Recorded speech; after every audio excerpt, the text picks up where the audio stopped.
Hey, I'm Dean Thompson from Snack Rock in Tutukaka, and today I'm cooking a slow roast sirloin with a McLeod's Pioneer Porter Braised beef short rib, bone marrow, butter, sauteed broccolini, and truffle potato puree. It was actually a combination of when I applied for the ambassador role, and you had to submit a beef dish and a lamb dish. It was actually a combination of two dishes, an entree and a main. So I had a short rib entree and a sirloin main. Kind of put both, because you had two cuts, I kind of put them together.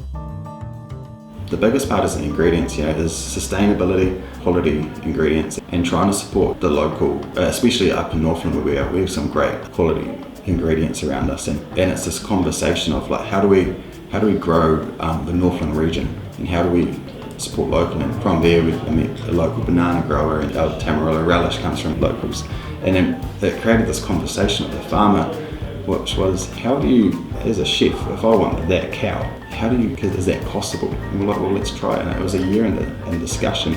So just a couple of weeks ago, we've actually got that cow now.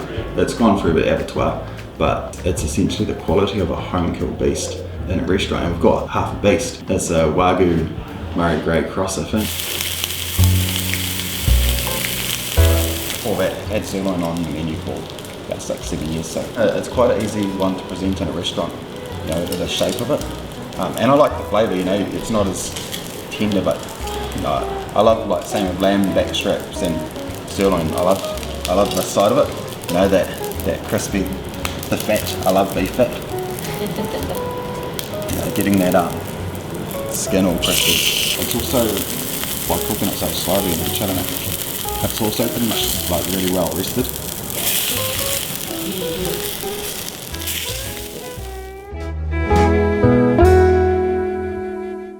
So, soaked the bone marrows in milk and salt and that kind of stuff overnight. Roasted them, smoked them lightly, roasted them, then scraped all the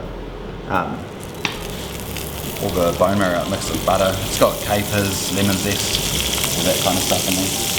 Use that to give a bit of flavour into the broccoli.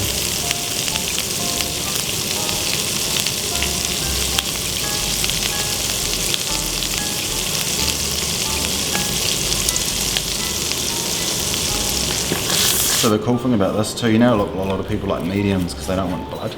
So this is cooked to the 49 degrees, like medium rare, but it's so well rested that there's no blood there.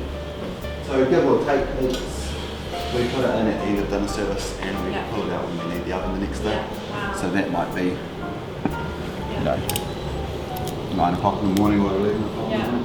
So it's doing all the work while you're asleep? Yep.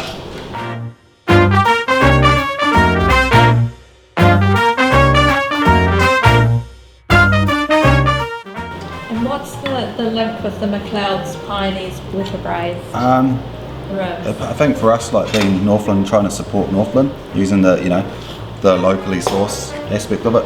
Plus, I think that they do really good beers, and I do a lot of cooking with their beer. And I think that richness of their porter, compared to some of the other beers, it kind of it stands out that little bit more. This is a caramelized yogurt crumb, so a very savoury. But kind of just, cuts through that beef of it, having such a rich dish. It's a very interesting flavour, on its own, it's not what you'd expect.